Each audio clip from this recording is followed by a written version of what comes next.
എന്ന യാഥാർത്ഥ്യം വിശുദ്ധ ഖുർആൻ 23-ാം അധ്യായത്തിൽ നമുക്ക് പഠിപ്പിക്കുന്നു. ഇദാ ജാഅ അഹദുഹുമുൽ മൗത്ത്, അവരുടെ അടുത്ത് മരണം വന്നെത്തിക്കഴിഞ്ഞാൽ ഖാല റബ്ബിർജിഊനി, റബ്ബേ ഞങ്ങളെ ഒന്ന് തിരിച്ചയക്കേണമേ, മടക്കേണമേ എന്നവർ പറയും. എന്താണ് കാരണം? എന്തിനാണ് മടക്കി അയക്കുന്നത്?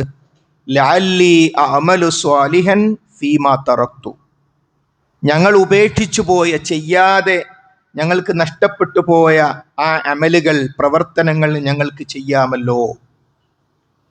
കല്ലാ, അങ്ങനെയല്ല. ഇന്നഹ കലിമത്തുൻ, അതൊരു വാചകമാണ്, അതൊരു വർത്തമാനമാണ്. ഹുവ ഖായിലുഹ, അതങ്ങനെ പറഞ്ഞുകൊണ്ടിരിക്കും എന്ന് പറഞ്ഞാൽ യാതൊരു പ്രയോജനവുമില്ല എന്നർത്ഥം. വമിൻ വറാഇഹിം ബർസഖുൻ, അതിന് അവരുടെ പിന്നിൽ അവർ ഉയർത്തെഴുന്നേൽപ്പിക്കപ്പെടുന്ന ദിവസം വരെ ബർസഖുണ്ട്, അഥവാ ഖബർ ജീവിതം ഉണ്ട് എന്നർത്ഥം. വമിൻ വറാഇഹിം ബർസഖുൻ ഇലാ യൗമി യുബ്അസൂൻ. സഹോദരി സഹോദരന്മാരെ, വിശുദ്ധ ഖുർആൻ പലയിടങ്ങളിലായി നമുക്ക് ബോധ്യപ്പെടുത്തുന്ന മരണമാകുന്ന യാഥാർത്ഥ്യം, ആ മരണത്തിന് വേണ്ടി ഒരുങ്ങാത്ത എല്ലാ വ്യക്തികളും പറയുന്ന ഒരു വാചകമാണിത്. ഒന്ന് മടക്കിത്തരണം റബ്ബേ എന്ന്. എന്താ അങ്ങനെ പ്രാർത്ഥിക്കാൻ കാരണം? ഏതിനെയാണോ നിഷേധിച്ചത് അത് കാണുകയാണ്. മരണത്തിൻ്റെ സന്ദർഭത്തിൽ ഒന്ന് മരണമാകുന്ന യാഥാർത്ഥ്യം ബോധ്യായി. ഈ ജീവിതത്തിൽ നിന്നും അടുത്ത ലോകത്തേക്ക് പ്രവേശിക്കുകയാണ് എന്ന ബോധ്യം ആ വ്യക്തിക്ക് വന്നു. 2 മലക്കുകളിലുള്ള വിശ്വാസം എന്ന് പറയാറുണ്ടായിരുന്നു. മലക്കുകളെ നേരിട്ട് കണ്ടു. അപ്പോൾ പറഞ്ഞ ദുനിയാവിൽ വെച്ച് ദീനിയായി കേട്ട കാര്യങ്ങളൊക്കെ സത്യമാണ്, മരിക്കുമ്പോൾ ബോധ്യപ്പെടുക. അപ്പൊ പറയാണ്, പടച്ചോനെ ഒന്ന് മടക്കിത്തരണം. അങ്ങനെ മടക്കി തന്നാൽ ലഅല്ലി അഅമലു സ്വാലിഹൻ ഫീമാ തറക്ത്, ഞാൻ ഉപേക്ഷിച്ചു പോയ നന്മകളൊക്കെ ഞാൻ ചെയ്യും. പക്ഷെ അല്ലാഹു സുബ്ഹാനഹു വ തആല പറയുന്നു, അതൊരു വാക്യം മാത്രമാണ്, അതൊരു വർത്തമാനം മാത്രമാണ്. ഹുവ ഖായിലുഹു, അതിങ്ങനെ പറഞ്ഞുകൊണ്ടിരിക്കും, അതുകൊണ്ട് യാതൊരു പ്രയോജനവും ഇല്ല. വമിൻ വറാഇഹിം ബർസഖുൻ ഇലാ യൗമി യുബ്അസൂൻ, അവരുടെ പിന്നിൽ അവർ ഖിയാമത്ത് നാളിൽ ഉയർത്തെഴുന്നേൽപ്പിക്കപ്പെടുന്ന ദിവസം വരെ ഒരു മറ ഉണ്ടായിരിക്കുന്നതാണ്. എന്താണ് ആ മറ? ആഖിറത്തിലേക്ക് പ്രവേശിക്കുന്നതിനു മുമ്പുള്ള ആദ്യ ജീവിതം, അതാണ് ബർസഖ്, ബർസഖിയായ ജീവിതം എന്നൊക്കെ നമ്മൾ പറയുന്ന ഖബർ ജീവിതം. ചിലരെങ്കിലും പറയും വിശുദ്ധ ഖുർആനിൽ ഖബർ ജീവിതത്തെക്കുറിച്ച് ഒന്നുമില്ല. വിശുദ്ധ ഖുർആൻ പാരായണം ചെയ്യാത്ത കുഴപ്പമാണത്. വേറെ ചിലർ പറയും ഖബർ ജീവിതം എന്ന് പറഞ്ഞാൽ സ്വപ്നമാണ്. തെറ്റാണത്. മഹാനായ നബി കരീം സല്ലല്ലാഹു അലൈഹി വസല്ലം ഒരൊറ്റ രാത്രി കൊണ്ട് 7-ാം ആകാശത്തെത്തി. അതേപോലെ തന്നെ ബൈത്തുൽ മുഖദ്ദസിലേക്കും അവിടുന്ന് 7-ാം ആകാശത്തേക്കും പോയി. ഇസ്രാ മിറാജ് സംഭവം ഇത് പറയുമ്പോൾ വിശുദ്ധ ഖുർആൻ 17-ാം അധ്യായം ആരംഭിക്കുന്നത് സുബ്ഹാനല്ലദീ അസ്റാ എന്ന് പറഞ്ഞുകൊണ്ടാണ്. അല്ലാഹു സുബ്ഹാനഹു വ തആല മഹാപരിശുദ്ധൻ. എന്താ സുബ്ഹാന പറയാൻ കാരണം? വലിയൊരു അത്ഭുതം സംഭവിച്ചു. ഒരൊറ്റ രാത്രി കൊണ്ട് ബൈത്തുൽ മുഖദ്ദസിലേക്കും മാസങ്ങൾ വഴി ദൂരമുള്ള, അന്നത്തെ കാലത്ത് മാസങ്ങൾ വഴി ദൂരമുള്ള ബൈത്തുൽ മുഖദ്ദസിലേക്കും അവിടുന്ന് 7-ാം ആകാശത്തേക്കും അള്ളാഹു നബി കരീം സല്ലല്ലാഹു അലൈഹി വസല്ലമയെ കൊണ്ടുപോയി. തിരിച്ച് രാവിലെ ആകുമ്പോഴേക്കും അവിടെ തന്നെ എത്തിയത് മാത്രമല്ല, ബൈത്തുൽ മുഖദ്ദസിന്റെ തൂണുകളുടെ സ്ഥാനം വരെ നബി കരീം സല്ലല്ലാഹു അലൈഹി വസല്ലം പറയാൻ തുടങ്ങി. ഇതിനെപ്പറ്റിയും ചിലർ പറഞ്ഞത് സ്വപ്നാണ്, സാധ്യമല്ലല്ലോ. എങ്ങനെയാണ് റസൂലുള്ളാഹിയാകുന്ന ഒരു ശരീരം ഇങ്ങനെ ബൈത്തുൽ മുഖദ്ദസ് പോവുക, അവിടുന്ന് 7-ാം ആകാശത്ത് പോവുക? അവരെ ബുദ്ധിക്ക് ഉൾക്കൊള്ളാൻ പറ്റുന്നില്ല. അപ്പൊ പറഞ്ഞതൊരു സ്വപ്നാണെന്ന്. സ്വപ്നാണെങ്കിൽ എന്തിനാ സുബ്ഹാന പറയുന്നത്? അത്ര മനുഷ്യന്മാര് സ്വപ്നം കാണുന്നുണ്ട്. അതിന്റെ ഒരൊറ്റ ഉത്തരമേ ഉള്ളൂ, വഹുവ അലാ കുല്ലി ഷൈഇൻ ഖദീർ. അല്ലാഹു സുബ്ഹാനഹു വ തആല എല്ലാറ്റിനും കഴിവുള്ളവനാണ്. ഇവിടെ മനുഷ്യർക്ക് പറ്റുന്ന അബദ്ധം, അള്ളാഹുവിനെ മനുഷ്യരിലേക്ക് ഇങ്ങനെ താഴ്ത്തി കൊണ്ടുവരും. നമുക്ക് കഴിയില്ലല്ലോ. അതുപോലെ മനുഷ്യനെ പോലെ എന്ന രൂപത്തിൽ പടച്ചവനെ താഴ്ത്തി കൊണ്ടുവരുന്നതിന്റെ അബദ്ധമാണത്. അത് തന്നെയാണ് ഖബർ ജീവിതത്തെക്കുറിച്ചും കേവലം സ്വപ്നമാണ് എന്ന് പറയുക മാത്രമല്ല എഴുതി വച്ചിരിക്കുന്നു അടുത്ത തലമുറക്ക് പഠിക്കാൻ വേണ്ടി. നഊദുബില്ല. വിശുദ്ധ ഖുർആൻ വളരെ കൃത്യമായി ഫിർഔനിന്റെ സംഭവം വിശദീകരിക്കുന്ന ആ സ്ഥലത്താണ് പറഞ്ഞത്, വമിൻ വറാഇഹിം ബർസഖുൻ ഇലാ യൗമി യുബ്അസൂൻ. അവരുടെ പിന്നിൽ അവർ ഉയർത്തെഴുന്നേൽപ്പിക്കപ്പെടുന്ന ദിവസം വരെ ഒരു മറ ഉണ്ടായിരിക്കുന്നതാണ്. മഹാനായ ഉസ്മാൻ റളിയല്ലാഹു അൻഹു അവിടുന്ന് ഖബർ കാണുമ്പോൾ കരയും.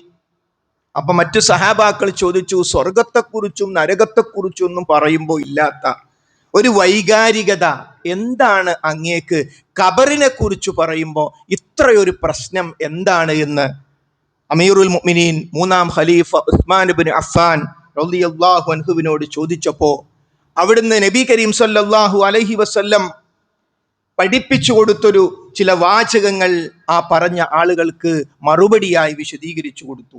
ഇന്നൽ ഖബറ അവ്വലു മനാസിലിൽ ആഖിറ. ആഖിറത്തിലെ ആദ്യത്തെ വീടാണ്, ഉഖ്റവിയായ ജീവിതത്തിലെ ആദ്യത്തെ വീടാണ് ഖബർ എന്ന് പറയുന്നത്. ഫഇൻ നജാ മിൻഹു ഫമാ ബഅദഹു ഐസറു.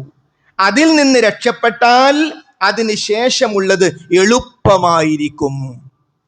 ഇതാര് പറഞ്ഞതാ? ഉസ്മാൻ ഇബ്നു അഫ്ഫാൻ റളിയല്ലാഹു പറഞ്ഞതല്ല. നബി കരീം സല്ലല്ലാഹു അലൈഹി വസല്ലം പഠിപ്പിച്ചു കൊടുത്ത കാര്യം ഉസ്മാൻ ഇബ്നു അഫ്ഫാൻ റളിയല്ലാഹു അൻഹു തന്നോട് ഖബർ കാണുമ്പോൾ എന്താ അങ്ങനത്തെ ഇത്ര കരച്ചിൽ, നരകത്തെക്കുറിച്ചും സ്വർഗത്തെക്കുറിച്ചും ഉള്ളതിനേക്കാൾ എന്ന രൂപത്തിൽ ചോദിച്ചപ്പോ അവിടുന്ന് പറഞ്ഞു കൊടുത്തതാണ് ആഖിറത്തിലേക്കുള്ള ഒന്നാമത്തെ ഭവനമാണ് ഖബർ. ഫഇൻ നജാ മിൻഹു ഫമാ ബഅദഹു ഐസറു. അവിടെ നിന്ന് ആരെങ്കിലും രക്ഷപ്പെട്ടാൽ അതിന് ശേഷമുള്ളത് എളുപ്പമായിരിക്കും. വഇൻ ലം യൻജു മിൻഹു. അവിടുന്ന് ഒരാൾ രക്ഷപ്പെട്ടില്ല, അവിടെ കഷ്ടപ്പെട്ടു, ഫമാ ബഅദഹു അശദ്ദു മിൻഹു. എങ്കിൽ അതിന് ശേഷമുള്ളത് കഠിനമായിരിക്കും. ഖബറിൽ ഒരാൾ രക്ഷപ്പെട്ടില്ലെങ്കിൽ അതിന് ശേഷമുള്ളത് കഠിനമായിരിക്കും. നബി കരീം സല്ലല്ലാഹു അലൈഹി വസല്ലം പറഞ്ഞു, മാ റഅയ്തു മൻലറൻ ഖത്ത് ഇല്ലാ വൽ ഖബ്റു അഫ്ളഉ മിൻഹു. ഇബ്നു മാജ റിപ്പോർട്ട് ചെയ്യുന്ന ഹദീസിൽ കാണാം, ഞാൻ ഇതുവരെ കണ്ട ഏറ്റവും ഭയങ്കരമായ കാഴ്ച ഖബറാകുന്നു. അല്ലാഹു സുബ്ഹാനഹു വ തആല ഖബർ ജീവിതത്തെ റസൂലുള്ളാഹിക്ക് കാണിച്ചു കൊടുത്തു. അവിടെ എന്താണ് സംഭവിക്കുന്നത് എന്ന് റസൂലുള്ളാഹിക്ക് കാണിച്ചു കൊടുത്തു. ഇവിടുത്തെ എത്രയോ കാഴ്ചകൾ റസൂലുള്ള കണ്ടിട്ടുണ്ട്. ആ കാഴ്ചകളെല്ലാം താരതമ്യം ചെയ്തുകൊണ്ട് നാം ആരുടെ പേരിൽ ഷഹാദത്ത് പറയുന്നുവോ ആ മഹാനായ മുഹമ്മദ് മുസ്തഫ റസൂലുള്ളാഹി സ്വല്ലല്ലാഹു അലൈഹി വസല്ലം പറയുന്നു, മാ റഅയ്തു മൻലറൻ ഖത്ത് ഇല്ലാ വൽ ഖബ്റു അഫ്ളഉ മിൻഹു. ഞാൻ ഇതുവരെ കണ്ട ഏറ്റവും ഭയങ്കരമായ കാഴ്ച അത് ഖബറാകുന്നു എന്ന്. അപ്പോൾ യാഥാർത്ഥ്യമായ ആ ഖബർ ജീവിതം നന്നായി തീരുക എന്നത് ഒരു സത്യവിശ്വാസിയുടെ ആവശ്യമാണ്, ആഗ്രഹമാണ്, എപ്പോഴുമുള്ള പ്രാർത്ഥനയാണ്. മാത്രമല്ല ഖബറിൽ അല്ലാഹു സുബ്ഹാനഹു വ തആല നിശ്ചയിച്ച ചോദ്യം ചെയ്യലുണ്ട്. ഖബറിലേക്ക് നമ്മൾ ആ ഒരു വ്യക്തിയെ ഖബറടക്കി കഴിഞ്ഞാൽ നമ്മൾ തിരിച്ചു പോരും. നമ്മുടെ കാലടി ശബ്ദം ആ ഖബറിലേക്ക് കേൾക്കുന്ന അത്ര ദൂരെ എത്തിയാൽ മലക്കുകൾ എത്തും. ആ ശരീരത്തിലേക്ക് റൂഹ് തിരിച്ചേൽപ്പിക്കപ്പെടും. എന്നിട്ട് ആ വ്യക്തിയെ എഴുന്നേൽപ്പിച്ച് ഇരുത്തും. ആരാണ് എഴുന്നേൽപ്പിക്കുക? മലക്കുകളാണ് എഴുന്നേൽപ്പിച്ച് ഇരുത്തുക. എന്നിട്ട് ചോദ്യം ചോദിക്കും. ഈ കാര്യങ്ങളൊന്നും ഒരു കഥയല്ല. റസൂലുള്ളാഹി സ്വല്ലല്ലാഹു അലൈഹി വസല്ലം പറഞ്ഞു തരുന്നു, മൻ റബ്ബുക്, നിന്റെ റബ്ബാരാണ് എന്ന ചോദ്യം. അതെന്താ ഇപ്പൊ സംശയം? പടച്ചോനെന്നങ്ങ് പറഞ്ഞ പോരെ? പറയാൻ കഴിയില്ല. അള്ളാഹുവിനെ റബ്ബായി അംഗീകരിക്കാത്ത ഒരാൾക്കും മൻ റബ്ബുക എന്ന് ചോദിക്കുമ്പോൾ അല്ലാഹു റബ്ബി എന്ന് പറയാൻ സാധ്യമല്ല. ആർക്കേ കഴിയുള്ളൂ? റബ്ബ് സുബ്ഹാനഹു വ തആല അവനാണ്, അല്ലാഹുവാണ് എൻ്റെ റബ്ബ്, എന്നെ പോറ്റുന്നവൻ, എന്നെ സംരക്ഷിക്കുന്നവൻ അല്ലാഹുവാണ്, അവന് വഴിപ്പെട്ട് ജീവിക്കേണ്ടവനാണ് ഞാൻ എന്ന അർത്ഥത്തിൽ അല്ലാഹുവാണ് റബ്ബ് എന്നും ജീവിതത്തിലേക്ക് സന്നിവേശിപ്പിക്കാത്ത ഒരാൾക്കും കേവലം ഒരു ചോദ്യോത്തരം പറയുന്നത് പോലെ അല്ലാഹുവാണ് എൻ്റെ റബ്ബ് എന്ന് പറയുക സാധ്യമല്ല. വമാ ദീനുക്, നിന്റെ ദീൻ എന്താണ്? അത് ഇസ്ലാം എന്നങ്ങ് പറഞ്ഞാൽ പോരെ? പറയാൻ കഴിയില്ല. ഇസ്ലാമിനെ ദീനായി അംഗീകരിച്ച, ദീൻ എന്ന് പറഞ്ഞാൽ അഭിപ്രായം എന്നും ഭാഷയിൽ അർത്ഥമുണ്ട്. എൻ്റെ ജീവിതത്തിലെ എല്ലാ വിഷയങ്ങൾക്കും എനിക്കൊരു അഭിപ്രായമുണ്ട്. എന്താ അഭിപ്രായം? ഇസ്ലാം എന്താ അവിടെ പറഞ്ഞത്, അതാണ് എൻ്റെ അഭിപ്രായം. എനിക്കൊരു വീടുണ്ടാക്കണം, ആ വീടുമായി ബന്ധപ്പെട്ട് ഇസ്ലാം എന്താ പഠിപ്പിച്ചത്, ഖുർആൻ എന്താ പഠിപ്പിച്ചത്, റസൂലുള്ളാഹി എന്താ പഠിപ്പിച്ചത്, അതായിരിക്കും, അങ്ങനെയായിരിക്കും എൻ്റെ വീട്. എൻ്റെ ജീവിതം എങ്ങനെയായിരിക്കും, എൻ്റെ വീട്ടിലൊരു വിവാഹം നടക്കുമ്പം അതെങ്ങനെയായിരിക്കും, എൻ്റെ ജീവിതത്തിന്റെ സാമ്പത്തിക രംഗം എങ്ങനെയായിരിക്കും, എൻ്റെ വൈവാഹിക ജീവിതം എങ്ങനെയാണ്, ഞാൻ മക്കളോട് എങ്ങനെ, എൻ്റെ മാതാപിതാക്കളോട് എങ്ങനെ, എല്ലാറ്റിനും എനിക്കൊരു അഭിപ്രായമുണ്ട്. ആ അഭിപ്രായം ഇസ്ലാമാണോ എങ്കിൽ ഈ ചോദ്യത്തിന് ഇസ്ലാമാണ് ദീൻ എന്ന് നമുക്ക് മറുപടി പറയാൻ പറ്റും. തീർന്നില്ല. വമൻ നബിയുക, നിന്റെ നബി ആരാണ്? അത് മുഹമ്മദ് നബി എന്ന് പറഞ്ഞാൽ പോരെ? സാധ്യമല്ല. മഹാനായ റസൂലുള്ളാഹി സ്വല്ലല്ലാഹു അലൈഹി വസല്ലമയെ നമ്മിലേക്കുള്ള ദൂതനായി, മാതൃകയായി നാം സ്വീകരിച്ചോ എങ്കിൽ മാത്രമേ അതിന് മുഹമ്മദുൻ റസൂലുള്ളയാണ് എന്നിലേക്കുള്ള നബി എന്ന് നമുക്ക് മറുപടി പറയാൻ സാധിക്കുകയുള്ളൂ. അങ്ങനെ എങ്ങാനും ശരിയായ മറുപടി പറയാൻ സാധിച്ചു എന്നിരിക്കട്ടെ, അതോടുകൂടി പരീക്ഷയിൽ വിജയിച്ചു. അള്ളാഹു നമ്മെ ഏവരെയും കാത്തു രക്ഷിക്കുമാറാകട്ടെ. ആ ചോദ്യവും ആ ഉത്തരവും റസൂലുള്ളാഹി സ്വല്ലല്ലാഹു അലൈഹി വസല്ലം സ്വഹാബാക്കൾക്ക് വിശദീകരിച്ചു കൊടുത്തു. ആ വിശദീകരണത്തിൽ ആ ഉത്തരം കൃത്യമായ ഒരു സത്യവിശ്വാസിയായ മനുഷ്യന് എനിക്ക് ഖബറിലെത്തണം, അവിടുത്തെ ചോദ്യങ്ങൾക്ക് മറുപടി പറയണം, അതിന് ഈ ലോകത്തുള്ള സർവ്വ ചോദ്യങ്ങൾക്കും അള്ളാഹുവാണ് റബ്ബ് എന്നതായിരിക്കും എന്റെ നിലപാട്. ഇസ്ലാം ദീനാണ് എനിക്ക് ഏറ്റവും വലുത്, കാരണം അത് അള്ളാഹുവിങ്കിൽ നിന്നുള്ളതാണ്. ഇന്നദ്ദീന ഇൻദല്ലാഹിൽ ഇസ്ലാം, ഇസ്ലാം അള്ളാഹുവിങ്കിൽ നിന്നുള്ളതാണ്. അവന്റെ അടുത്ത് സ്വീകരിക്കുക ഇസ്ലാം മാത്രമാണ്. ഇനി എന്നെ അള്ളാഹു അനാഥനാക്കിയിട്ടില്ല, ഞാൻ ഈ സമൂഹത്തെ അള്ളാഹു അനാഥമാക്കിയിട്ടില്ല. മുത്തു മുഹമ്മദ് മുസ്തഫ നബി കരീം സ്വല്ലല്ലാഹു അലൈഹി വസല്ലമയെ 23 വർഷം ആ മനുഷ്യർക്കിടയിൽ റസൂലുള്ള ജീവിച്ച് കാണിച്ചു കൊടുത്തു. ജീവിതത്തിന്റെ ഏതേത് കാര്യങ്ങളിലും തുപ്പുമ്പോൾ എങ്ങോട്ടെങ്കിലും തുപ്പരുത്, ഇടതുഭാഗത്തേക്കാണ് തുപ്പേണ്ടത്. തുമ്മുമ്പോൾ എന്ത് ചെയ്യണം, ഭക്ഷണം കഴിക്കുമ്പോൾ എന്ത് ചെയ്യണം, ഇണ ചേരുമ്പോൾ എന്ത് വേണം, കച്ചവടത്തിന്റെ നിയമങ്ങൾ എന്താണ്, എല്ലാ കാര്യങ്ങളും ജൂതന്മാരായ ആളുകൾ പരിഹസിച്ചു. നിങ്ങളെ പ്രവാചകൻ വല്ലാത്തൊരു പ്രവാചകൻ തന്നെ, മലമൂത്ര വിസർജനത്തിന്റെ നിയമം പോലും പഠിപ്പിച്ചു കളഞ്ഞല്ലോ.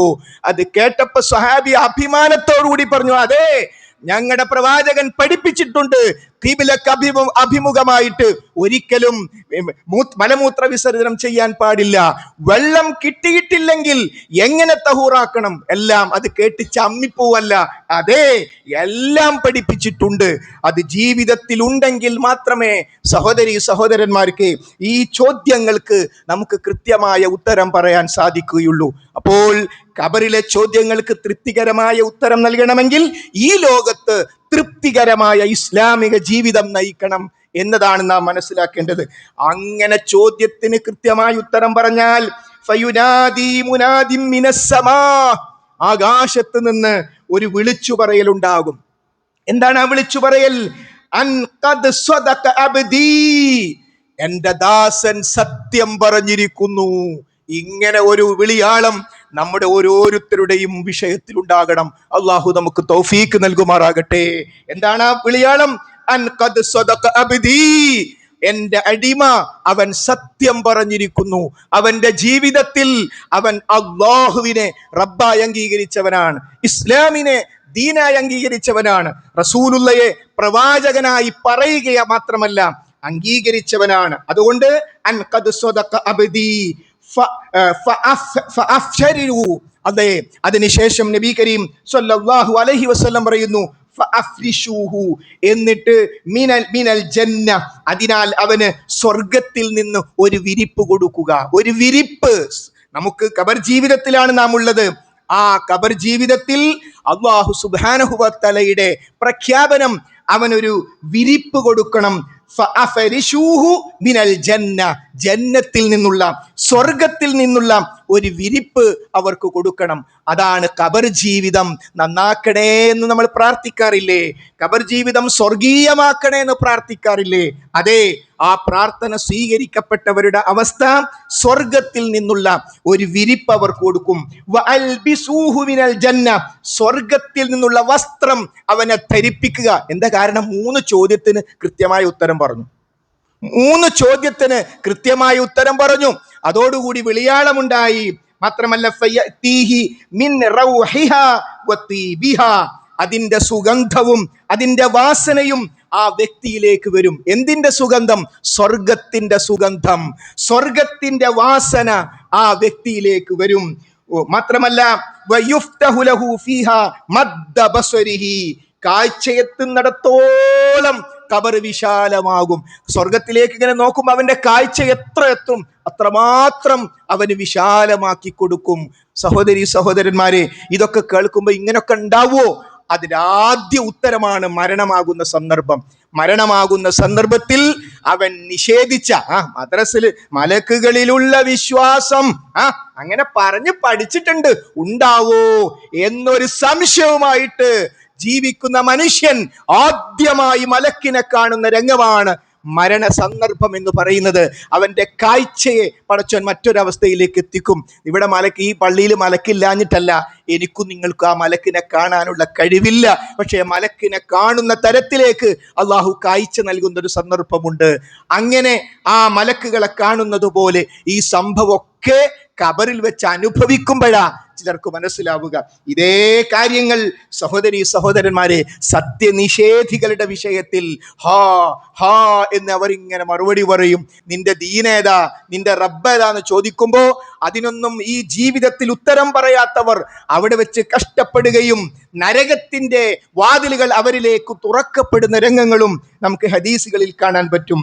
അതേപോലെ റസൂലുള്ളാഹി സ്വല്ലല്ലാഹു അലൈഹി വസല്ലം പഠിപ്പിച്ച മറ്റൊരു ഹദീസിൽ നമുക്ക് കാണാം, നല്ല മനുഷ്യന്മാരോട് പറയപ്പെടും നം കനൗമത്തിൽ ഉറൂസി, അതെ, വധു ഉറങ്ങുന്നത് പോലെ. വിവാഹമൊക്കെ കഴിഞ്ഞ് ഒരു ടെൻഷനും ഇല്ലാതെ ഒരു ഉറക്കമുണ്ടല്ലോ, സംതൃപ്തമായ ഒരു ഉറക്കം. പക്ഷെ അത് രാവിലെ വരെയുള്ളൂ.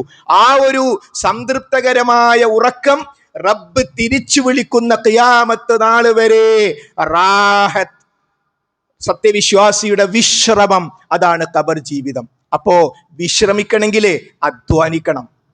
അധ്വാനിക്കാത്ത വ്യക്തിക്ക് എന്ത് വിശ്രമ? അതുകൊണ്ട് ഈ ലോകത്ത് ബാധ്യതകൾ നിർവഹിക്കാനുള്ള അധ്വാനം. മുഹമ്മദ് മുസ്തഫ നബി കരീം സ്വല്ലല്ലാഹു അലൈഹി വസല്ലമയുടെ ജീവിതം മുഴുവൻ ചലനമായിരുന്നു. ചലനത്തോട് ചലനം. ഹജ്ജ് പോലെ, ഹജ്ജിലെങ്ങും ചലനമാണ്. ആ മിനായിലെ അന്തിയുറക്കം പോലും ഒരു ചലനത്തിന്റെ ഭാഗമാണ്.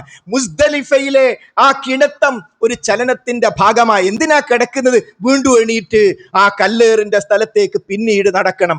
എങ്ങും ചലനമാണ്. ഇതുപോലെയായിരുന്നു മഹാന്മാരായ അമ്പിയാക്കന്മാരുടെ, ഔലിയാക്കന്മാരുടെ, സ്വഹാബികളുടെ ജീവിതം. എങ്ങും അധ്വാനമായിരുന്നു. ഒരു വ്യക്തി രാവിലെ ഇങ്ങോട്ട് എഴുന്നേറ്റ് കഴിഞ്ഞാൽ വലിയൊരു ലിസ്റ്റ് മുമ്പിലേക്ക് വരും. ചെയ്യേണ്ട ബാധ്യതകൾ. ഉമ്മാനെ ഡോക്ടറെ കാണിക്കാനുണ്ടല്ലോ, എനിക്ക് തന്നെ കാണിക്കണം. മക്കളുടെ കാര്യത്തിൽ ഇന്ന് ശ്രദ്ധിക്കാനുണ്ടല്ലോ. ഹോസ്റ്റലിൽ പഠിക്കുന്ന ഒന്ന് ഖുർആൻ ഓതിയിട്ടുണ്ടാവുമോ?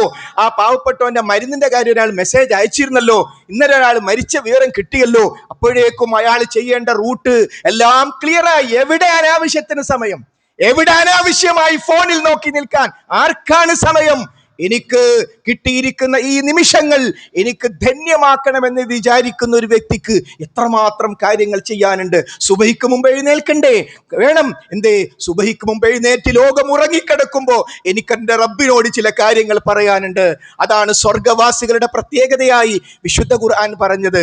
അങ്ങനെ ജീവിതത്തിൽ ബാധ്യതകൾ നിർവഹിച്ച് അള്ളാഹുവിനെ റബ്ബായി, ഇസ്ലാമിനെ ദീനായി, റസൂലുള്ളാഹിയെ പ്രവാചകനായി അംഗീകരിക്കുന്നവർക്കാണ് സഹോദരി സഹോദരന്മാരെ യഥാർത്ഥമായ ഖബർ ജീവിതം, ഏറ്റവും സുഖകരമായ ഖബർ ജീവിതമുള്ളത്. ആ ഖബർ ജീവിതം വിജയിച്ചാലാകട്ടെ അതിന് ശേഷമുള്ളതും എളുപ്പമാകും. അല്ലാഹു സുബ്ഹാനഹു വ തആല ഏറ്റവും നല്ലൊരു ഖബർ ജീവിതം നമുക്കെല്ലാവർക്കും നൽകി അനുഗ്രഹിക്കുമാറാകട്ടെ.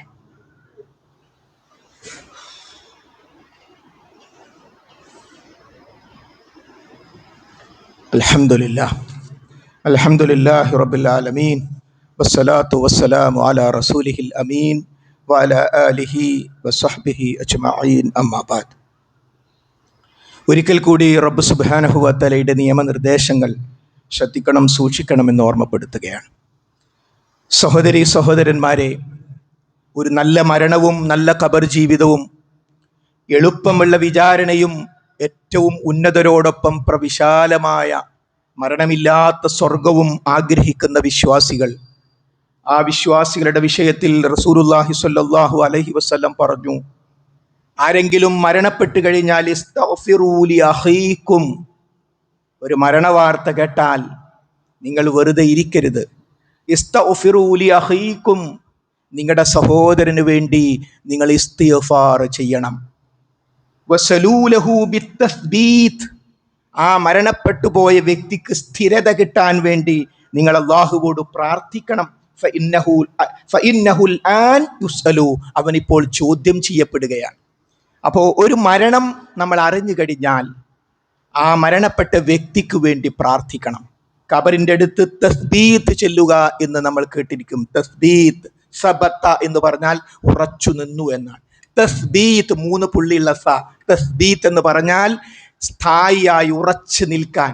വരാനിരിക്കുന്ന ചോദ്യത്തിൻ്റെ മുമ്പിൽ, പടച്ചോനെ എൻ്റെ പ്രിയപ്പെട്ട ഉമ്മക്ക് സ്ഥിരത നൽകണേ, എൻ്റെ പ്രിയപ്പെട്ട ഉപ്പാക്ക്, എൻ്റെ ഭാര്യക്ക്, എൻ്റെ മകന്, എൻ്റെ പ്രിയപ്പെട്ട സുഹൃത്തിന് നീ സ്ഥിരത നൽകണമേ, പ്രാർത്ഥിക്കുകയാണ്. റസൂലുള്ളാഹി സ്വല്ലല്ലാഹു അലൈഹി വസല്ലമയുടെ പള്ളി അടിച്ചു വാരിയിരുന്ന ഒരു സ്ത്രീ മരണപ്പെട്ടപ്പോൾ തിരക്കുകൾക്കിടയിൽ റസൂലുള്ളാഹി വിവരം അറിയിച്ചില്ല. റസൂലുള്ളാഹിക്ക് അത് ഇഷ്ടപ്പെട്ടില്ല.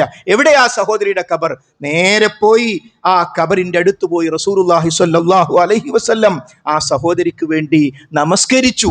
എന്നിട്ട് പറഞ്ഞു, ഇരുട്ടറയാകുന്ന ഖബർ ഞാൻ പ്രാർത്ഥിച്ചപ്പോൾ അവർക്ക് പ്രകാശമായി എന്ന്. കാരണം അപ്പോൾ അവിടെ എന്ത് സംഭവിച്ചു എന്ന് അള്ളാഹു റസൂലുള്ളാഹിക്ക് വഹയി കൊടുത്തു എന്നർത്ഥം. അപ്പോൾ ഈ ഖബറിൻ്റെ അടുത്ത് പോയി തസ്ബീത്ത് ചെല്ലലും ഖബറാളികൾക്ക് വേണ്ടിയുള്ള പ്രാർത്ഥനയൊന്നും നിസ്സാരമായ കാര്യമല്ല. മാത്രമല്ല, ആഹ്വാനം ചെയ്യുന്നത് ആരാ? റസൂലുള്ളാഹിയാണ്. ഇസ്തഗ്ഫിറൂ ലി അഖീക്കും, നിങ്ങൾ നിങ്ങളുടെ സഹോദരന് വേണ്ടി ഇസ്തിഗ്ഫാർ ചെയ്യൂ. ചില സ്ഥലത്തൊക്കെ മരണം സംഭവിച്ചാൽ സ്വാഭാവികമായി മയ്യത്ത് നിസ്കരിച്ച് ഉടൻ പിരിഞ്ഞു പോകേണ്ട ആൾക്കാരുണ്ടാകും. കാരണം അവർക്ക് ഫ്ലൈറ്റിൻ്റെ സമയമായി, ട്രെയിനിൻ്റെ സമയമായി, അത്യാവശ്യമുണ്ട്. വേറെ ചില മനുഷ്യന്മാർ പള്ളിയിൽ നിന്ന് ഇങ്ങനെ വർത്തമാനം പറഞ്ഞിരിക്കും. കുറച്ച് ആൾക്കാർ ഖബറിൻ്റെ അടുത്ത് നിന്ന് അവരാ പണിയൊക്കെ ചെയ്തോട്ടെ, നമുക്ക് കുറച്ച് നാട്. എന്തൊരു അബദ്ധമാണത്! ഒരു വലിയ നമ്മുടെ ആ മരണപ്പെട്ട വ്യക്തിക്ക് ചെയ്തു കൊടുക്കാവുന്ന ഏറ്റവും പ്രധാനപ്പെട്ട ഒരു കാര്യമാണ് മയ്യത്ത് നമസ്കാരം പോലെ തന്നെ ആ ഖബറിൻ്റെ അടുത്ത് നിന്നുകൊണ്ട് ആ വ്യക്തിക്ക് വേണ്ടി തസ്ബീത്ത് ചൊല്ലുക, ആ വ്യക്തിക്ക് വേണ്ടി പ്രാർത്ഥിക്കുക എന്നത് ഏറ്റവും പ്രധാനമാണ്. അതേപോലെ സഹോദരീ സഹോദരന്മാരെ, നമ്മൾ ശ്രദ്ധിക്കേണ്ടുന്ന ഒരു കാര്യം, ഒരു മരണവാർത്ത കേട്ടുകഴിഞ്ഞാൽ ആ മരണ വിവരം അറിയിക്കുമ്പോൾ ആ വ്യക്തിക്ക് വേണ്ടി പ്രാർത്ഥിക്കണം. ഇന്നാൾ മരണപ്പെട്ടു, അള്ളാഹു അദ്ദേഹത്തിന് പുറത്തു കൊടുക്കട്ടെ, മയ്യത്ത് നമസ്കാരം ഇന്ന സമയത്താണ്.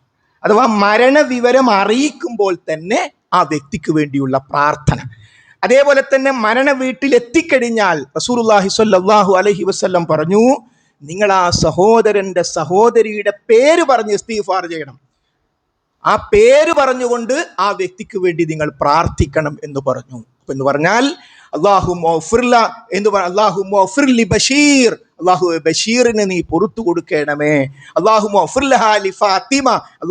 ഫാത്തിമാക്ക് നീ പുറത്തു കൊടുക്കണേ. നമ്മളൊരു വീട്ടിൽ ചെന്നു, മരിച്ച ആളെ വ്യക്തിൻ്റെ പേര് നമുക്കറിയാം. നമ്മൾ ആ വീട്ടിൽ അവിടെ ഇരുന്നു, സലാം പറഞ്ഞ് അവിടെ ഇരുന്നു, കസേരയിൽ നമ്മൾ അവിടെ ഇരുന്നു. അവിടെ നമ്മൾ പ്രാർത്ഥിക്കേണ്ട പ്രാർത്ഥനയാണ്. അല്ലെങ്കിൽ ആ മയ്യത്ത് കാണാൻ നമുക്കൊരു അവസരം കിട്ടി, അവിടെ വെച്ച് ആ മരണപ്പെട്ട വ്യക്തിയുടെ പേര് പറഞ്ഞ് നമ്മൾ പ്രാർത്ഥിക്കണം. അതേപോലെ തന്നെ മെസ്സേജുകളും മറ്റും ആധുനിക സൗകര്യങ്ങളൊക്കെ നമുക്ക് ഉപയോഗിക്കാം. ആ മെസ്സേജുകൾ അയക്കുമ്പോഴും അതിൽ ആ മരണപ്പെട്ട വ്യക്തിക്ക് വേണ്ടിയുള്ള പ്രാർത്ഥന ഉണ്ടായിരിക്കണം. ഇനിയോ, മരണവിവരം കേട്ട് നമ്മൾ മയ്യത്തിനോടൊപ്പം പള്ളിയിലെത്തി, അല്ലെങ്കിൽ മയ്യത്ത് എവിടെ വെച്ചാണോ നമസ്കരിക്കുക, എല്ലാ സ്ഥലത്തും പള്ളിയിൽ വെച്ചല്ല, പല സ്ഥലത്തും പള്ളിയിലേക്ക് കയറ്റുക തന്നെ ഇല്ല, മൈതാനത്ത് വെച്ചാണ് നമസ്കാരം. അത് ഓരോ നാടിൻ്റെ സൗകര്യവും ഒക്കെ വ്യത്യാസപ്പെട്ട് വരാം. അപ്പോൾ അങ്ങനെ എവിടെ വെച്ച് മയ്യത്ത് നമസ്കരിക്കുന്നത് വരെ നമ്മൾ പങ്കെടുത്താൽ ഒരു ഖീറാത്ത് കൂലി, പിന്നെ ഒരു ഖീറാത്ത് ബാക്കി നിൽക്കുന്നു. ആ ഖബറടക്കൽ ചടങ്ങിൽ കൂടി പങ്കെടുത്താൽ പലരും ഒരു ഖീറാത്ത് എന്ന് പറഞ്ഞാൽ ഉഹുദ് മലയോളം നമുക്ക് കണക്കാക്കാൻ ആകാത്ത അത്രയും കൂലിയാണ് നമ്മൾ പങ്കെടുത്താൽ.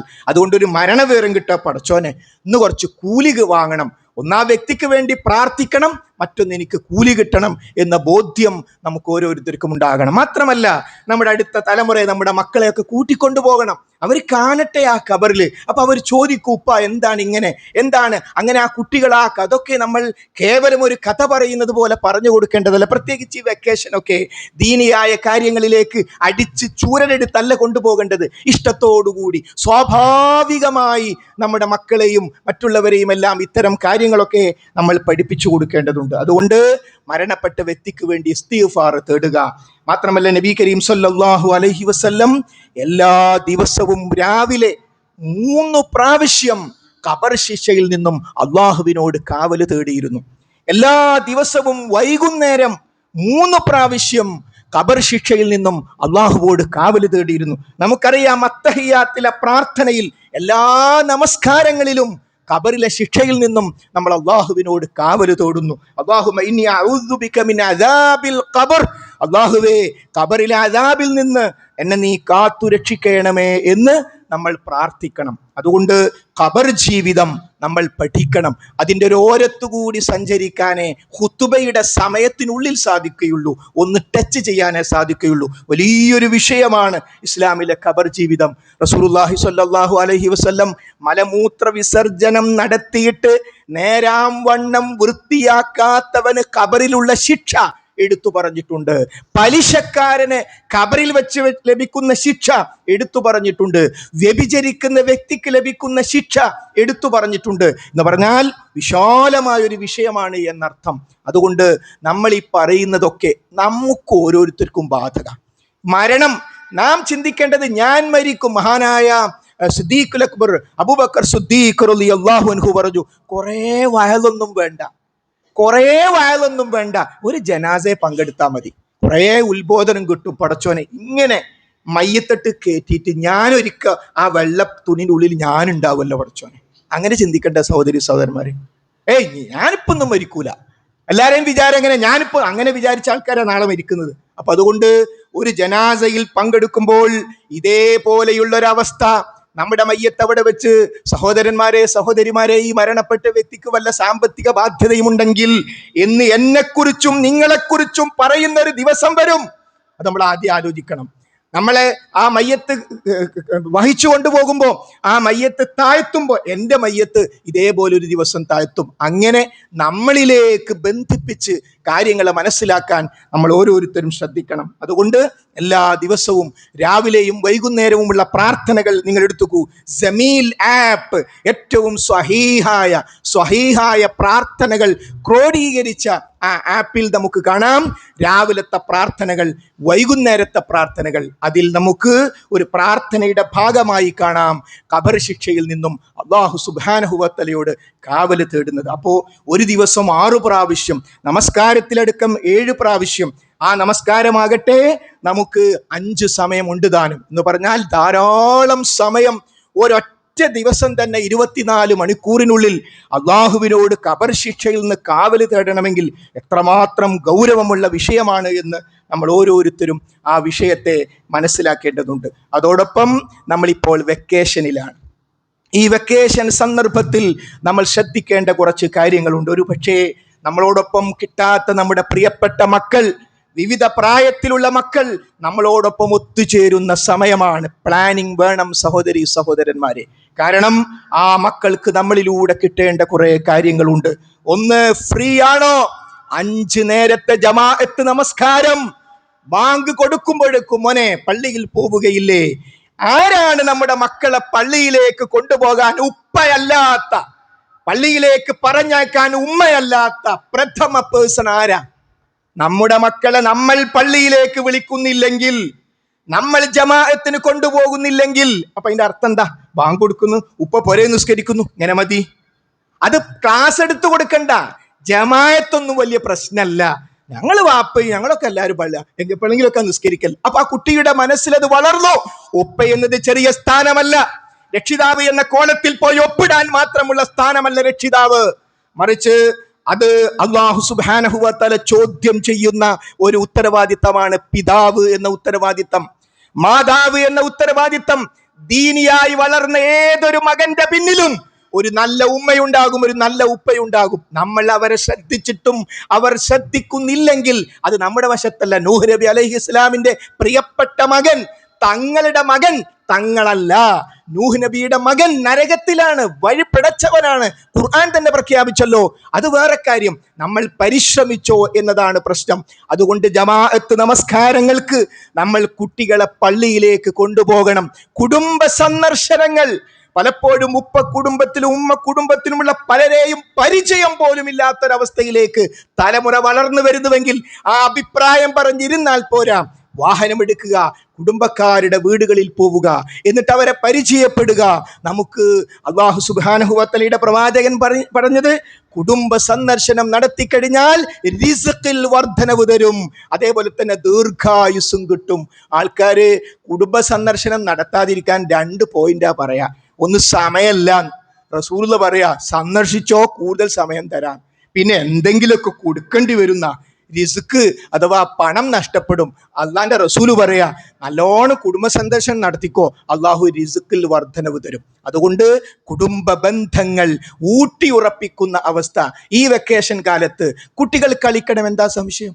കളിക്കേണ്ട പ്രായത്തിൽ കളിക്കണം. പക്ഷെ ആ കളി മഗ്രിബ് ബാങ്ക് വരെ കളിക്കണം. പക്ഷേ മഗ്രിബ് ജമാഅത്തിന് പള്ളിയിൽ ഉണ്ടാകണം. ഇശ നമസ്കരിക്കാത്ത കളിയും സുബഹിക്ക് പള്ളിയിൽ പോകാത്ത ഏർപ്പാടും വേണ്ട എന്ന കർശന നിലപാട് ഓരോ വീട്ടിലും സ്വീകരിച്ചാൽ മാത്രമേ നമ്മുടെ മക്കൾക്ക്, നമ്മുടെ മയ്യത്തിന്, ജമാഅത്തിന് നേതൃത്വം കൊടുക്കാനൊരു അവസരമുണ്ട്. അതെങ്ങനെ? മക്കൾ നിൽക്കേണ്ട എപ്പോഴാണെന്നറിയോ? മക്കൾക്ക് നല്ലോണം ഖുർആൻ അറിയണം. ആ ഖുർആൻ അറിയുന്ന മക്കളാണ് നിൽക്കേണ്ടത്. അല്ലാതെ മകനായി എന്താ ചൊല്ലേണ്ടതെന്ന് അറിയില്ല. ഒരു കുട്ടി ചോദിച്ചു, എത്ര റക്കായത്താന്ന്? ഓൻ എത്ര റക്കായത്താന്ന് ചോദിക്കുന്നത്. 4 തക്ബീറുള്ളൂ എന്ന് പോലും അറിയില്ല. അങ്ങനത്തെ മോനാന്ന് പറഞ്ഞ് നിന്നിട്ട് കാര്യമില്ലല്ലോ. അപ്പൊ നമ്മുടെ മക്കൾ നമ്മുടെ മയ്യത്തിന് ജമാഅത്ത് നിൽക്കാൻ പറ്റുന്ന രൂപത്തിലേക്ക് വളർന്നു വരാനുള്ള സാഹചര്യം വീടുകളിൽ നമ്മൾ ഒരുക്കി കൊടുക്കണം. അതോടൊപ്പം ഈ വെക്കേഷൻ കാലത്ത് 2 അബദ്ധങ്ങൾ ശ്രദ്ധിക്കണം. പുതിയ മയക്കുമരുന്നിന്റെ ആളുകൾ, വളർന്നു വരുന്ന പുതിയ പുകവലിക്കാർ, പുതിയ MDMA ആളുകൾ. കാരണം ആരോടാണ് നമ്മുടെ മക്കൾ കൂട്ടുചേരുന്നത്? നമുക്കറിഞ്ഞേ പറ്റൂ. എവിടേക്ക് അവൻ പോകുന്നു അറിഞ്ഞേ പറ്റൂ. അതുകൊണ്ട് നല്ല ജാഗ്രത. മറ്റൊന്ന്, ലൈംഗിക രംഗത്തുള്ള അബദ്ധങ്ങൾ പലപ്പോഴും ജീവിതത്തിലേക്ക് കടന്നു വരുന്നത് ഈ വെക്കേഷനിൽ ലഭിക്കുന്ന ഒഴിവു സമയങ്ങളിലാണ്. ഇത്തരം കാര്യങ്ങളൊക്കെ ജാഗ്രതയോടുകൂടി നാം ശ്രദ്ധിക്കുക. അതിലുപരി റബ്ബ് സുബ്ഹാനഹു വ തആലയോട് നമ്മൾ നിരന്തരമായി പ്രാർത്ഥിക്കുക. സഹോദരന്മാരെ, സഹോദരിമാരെ, ഏതാ 2-3 ആഴ്ചകൾക്ക് മുമ്പ് ജിദ്ദയിലെ നമ്മുടെ ഒരു സഹോദരൻ, ആ സഹോദരൻ്റെ മകൻ +1 കഴിഞ്ഞു, +2 ക്ലാസ്സിന് പോകാൻ വേണ്ടി റൂമിൽ ചെന്ന് ആ കുട്ടി ഡ്രസ്സ് മാറ്റുന്നു. പക്ഷേ ഭക്ഷണം കഴിക്കാൻ വേണ്ടി വരുന്നില്ല. പോയി നോക്കുമ്പോൾ കുട്ടി അവിടെ തലചുറ്റി വീണിരിക്കുന്നു. പിന്നീട് മനസ്സിലാക്കുന്നത് പെട്ടെന്നുള്ളൊരു അറ്റാക്കായിരുന്നു. ഇപ്പോഴും ആശുപത്രിയിലാണ്. 96.22% ആ കുട്ടിക്ക് +1 മാർക്കുണ്ട്. പക്ഷേ +1 96.22% മാർക്കുണ്ട് എന്ന വിവരം ആ കുട്ടി ഇപ്പോഴറിയില്ല. അബോധാവസ്ഥയിൽ കിടക്കുകയാണ്. രക്ഷിതാക്കളുടെ അവസ്ഥ എന്തായിരിക്കും? ഒരൊറ്റ മാർഗമേ ഉള്ളൂ. റബ്ബ് സുബ്ഹാനഹു വ തആലക്ക് ഏതൊരു കാര്യത്തെയും മാറ്റിമറിക്കാൻ കഴിയും. ഇബ്രാഹിം നബി അലൈഹിസ്സലാമിനെ തീയിൽ നിന്ന് രക്ഷപ്പെടുത്തിയവനാണ് റബ്ബ്. മൂസാ നബി അലൈഹിസ്സലാമിനെ കടൽ കടത്തി രക്ഷപ്പെടുത്തിയവനാണ് റബ്ബ്. യൂനുസ് നബി അലൈഹിസ്സലാമിനെ മത്സ്യത്തിന്റെ വയറ്റിൽ നിന്നും രക്ഷപ്പെടുത്തിയവനാണ് റബ്ബ്.